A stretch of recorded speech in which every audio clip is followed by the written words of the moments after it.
meurtrie, qui est donc incendiée et dont la partie supérieure a été détruite. Et c'est donc par tweet que de très nombreux responsables politiques ont réagi ce soir, des réactions recueillies par Camille Collin.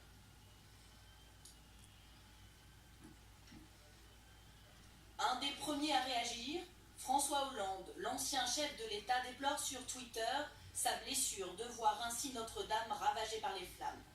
Et les réactions politiques, tous bords confondus, se multiplient depuis tout à l'heure sur les réseaux sociaux. Laurent Wauquiez parle de sa désolation en voyant partir cette fumée, ce symbole de nos racines chrétiennes, de la littérature de Victor Hugo. Une merveille de notre patrimoine et de notre culture, ajoute Marine Le Pen. 8 siècles d'histoire partent en fumée ce lundi saint, ajoute sa nièce, Marion Maréchal.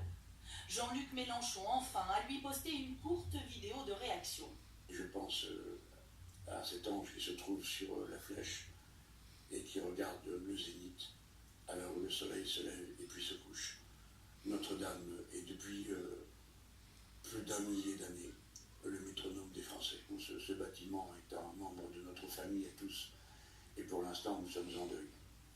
Au-delà de nos frontières, de nombreux dirigeants réagissent également, comme le montre ce tweet du président américain qui évoque de terribles images.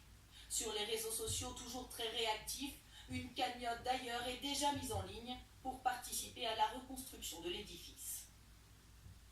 Voilà, les réactions sont évidemment très nombreuses. Un tweet, notamment de Nicolas Sarkozy, l'ancien président de la République que vous allez découvrir, qui lui aussi fait part de son immense tristesse. J'éprouve une profonde tristesse devant cette tragédie. La France est touchée dans sa chair, dans son cœur, dans son identité, dans son histoire. Je veux partager ma peine avec les catholiques et avec tous les Français pour qui Notre-Dame est un symbole, que chacun se mobilise d'ores et déjà pour assurer la restauration de ce bâtiment. Un autre tweet, vous me direz qu'il est peut-être anecdotique, mais pas tant que cela sans doute, celui de la sécurité civile, les pompiers valeureux qui tentent d'éteindre cet incendie et qui répondent au président américain.